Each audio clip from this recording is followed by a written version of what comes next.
about to call a boxing gym in Melbourne and they're averaging at 51% conversion rate. Now, if they follow the fucking script, I'm going to give them $200. Now, this is a real sales call. I'm going to break down exactly where she either won the sale or lost the sale and what she should have said instead. This is a real sales phone call. Let's get into it. Jamie, accountant. Hello, this is speaking. Hello, I'm just inquiring about a membership, maybe doing some training with you guys. Yeah, amazing. What was your name, sorry? Jamie. Hi, Jamie. Great to meet Nice to meet you over the phone. you. So good energy so far, enthusiastic, and good that she picked up. Most people don't pick up the phone. Yeah, cool. So, tell me about you. What's your story? Tell me everything. Now, not bad, but she missed a very important part of the script that we call the pre-frame. So in the pre-frame, this is where we go, great, well, normally how these calls go, I just want to find out a little bit about yourself and then I'm going to decide whether this might be the right thing for you. So in the pre-frame, what you want to say is that I've only got a couple of minutes, which means you're busy. So that builds us some authority. I'm going to ask some questions and then I'll decide whether this is going to be the right thing for you or not. Now, when you say that naturally, what that actually does is it establishes authority, and that positions you as the person that's in control of this call. Whoever is in control of the call wins. That's the game. Accountant, 43, Yep. married, kids, Yep. three kids. Just, you know, Yeah. not afraid of the gym, but looking Yeah. for something different. Yeah, amazing. Have you done much training before? Yeah, I have actually. Yeah, cool. Yeah, just like open gym stuff and Now, hopefully when she's asking that question, what she's actually doing is always like pre-qualifying this person. When we do these sales calls, have you trained before? Where have you trained at? If they say something like a CrossFit or somewhere like that, A, we know they're a buyer because they have been spending the money. And B, we know that they're used to spending, similar fees to this boxing gym in Melbourne. If they say something like, no, I've never trained before, never been at a gym before, you're actually trying to sell them on the whole thing, like on the idea of going to a gym and like spending money on the gym. If they've been down the road at a different gym and you guys know that it's only a $5 difference, then you're not selling them on the full cost of your membership. You're just selling them on the $5 difference. That's the key thing to know. So she's doing a bit of pre-qualifying, which is good. and Yeah.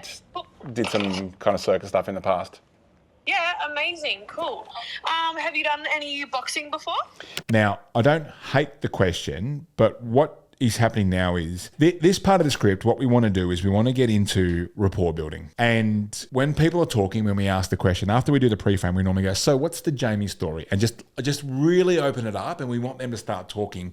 When they're talking, we're scanning. We're trying to find something that we can grab onto, find and fuse a connection. She's kind of skipped the rapport building and now she's just asking quite clinical questions, and it needs to sink a bit deeper in order to make sure that when we get down to the end, to the close, that we've built enough trust, with the person. Sometimes when other gyms do like boxing sessions, but not Yeah, cool. but not in a boxing Yeah. specific gym. Yeah, cool. Yeah, that's no problem at all. I can fucking throw hands, bud. Well, yeah, that's the good thing about us. We're not a fight gym, so you don't need to be a fight. And now she's going into the pitch, right? So we're only about a minute into the call. These calls typically take about 10 to 15 minutes if you do them properly. And we don't start the pitch and we don't start, talking about solutions and selling yourself until somewhere in the 10-minute mark if you're doing it properly. We're at minute 1.5. This is where you're going to start to get objections later on. It's because I can trace it back to this moment right here. Like I've listened to thousands of these. This is where she's going to start to lose the sale. To come here, but on the off chance, maybe you don't like boxing, but I'm sure it's great. If you're not Minute new 20 to in, the gym, she's already talking about the I concept. think Don't love it.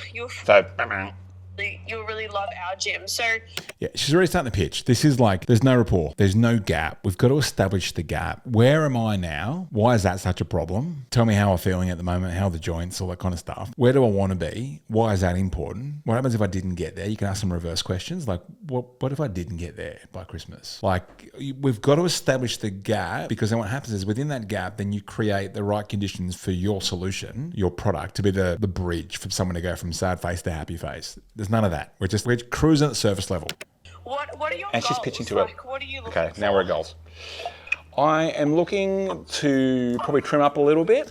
But done in the wrong order. Like, success is in the sequence. Write that down. Success is in the sequence of these sales calls, okay? So it's like putting your socks on after you put your shoes on. It doesn't work. Okay, so she's got to do it the other way around. Otherwise, we're just talking generically about these person's goals. Yeah. And just, I don't know, just do something different. Get excited about training again and trim up. Also kind of focus on, I notice you guys have got some recovery stuff. Yeah, of course. Yes, we do.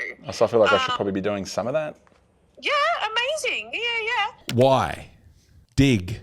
Why? Because then, like, I'm hearing clues that I can sell later on.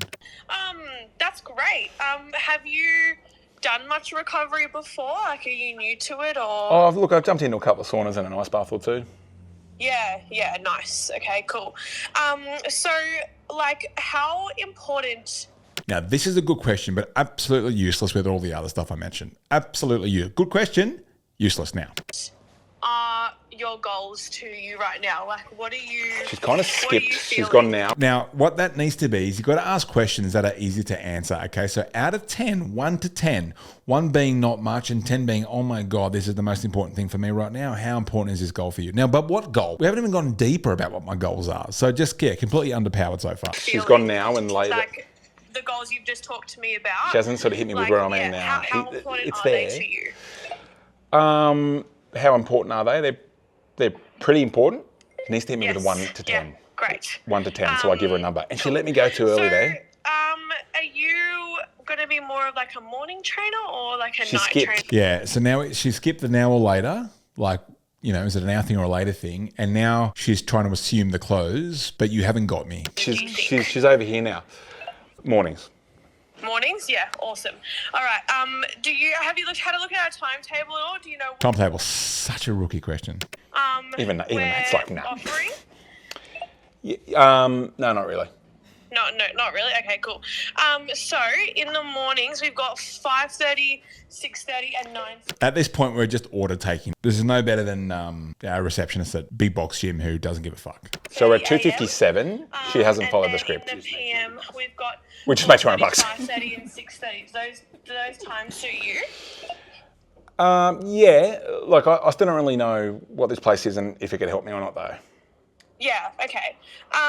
So basically, So now we get into the death pit of objection handling, which is, it's a tiring game. The sale kind of starts at your first objection. But tell you what's better, just not to get them in the first place by following the fucking script.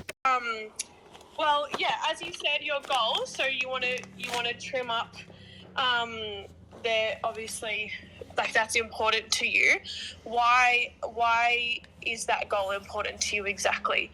Like, is there something like a little bit I deeper can't there put it out that of misery you're- just to save that the you're tape. looking Or- to What do you yeah, think? just to figure out. Yes. It's Dozer. Ah. That could have been a sale. That could have been a sale. You think about it, right? If you just follow the fucking script and you made 1 sale a day, and that's not by doing any extra work. It's literally just doing what you're currently doing right now, but just slightly more effectively, so it actually resulted in an outcome. Typically, we've got, you know, our members' sale is on average about $250. Now, if you do that every single day, right, even if we don't even count the weekends, well, let's say that happens 25 times a month, right? So now we've got 1 sale, it's using a bit of live maths here. So we've got 25 times 250. Now you're making an extra $6,250 every single month of the way we do it with these guys. It's of just pure profit. But not just that, right? Money aside, you've helped 25 more people every single month get started into your program. Every single month. Now, when you extrapolate that out for the 12 months, that actually works out to be an extra 300 members. Now, 300 members is $1 million studio. That is the difference. If you just do a sale a day, in 12 months' time, you can build $1 million studio.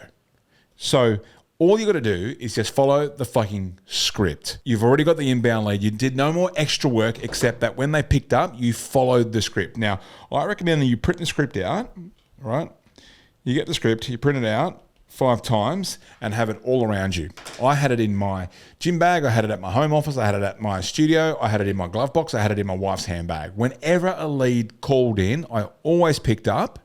Even if I was cooking for the kids in the kitchen, right? I still picked up the lead and I still picked out the script and I nailed the script because I didn't have time for the follow-ups. I didn't have time to do objection handling.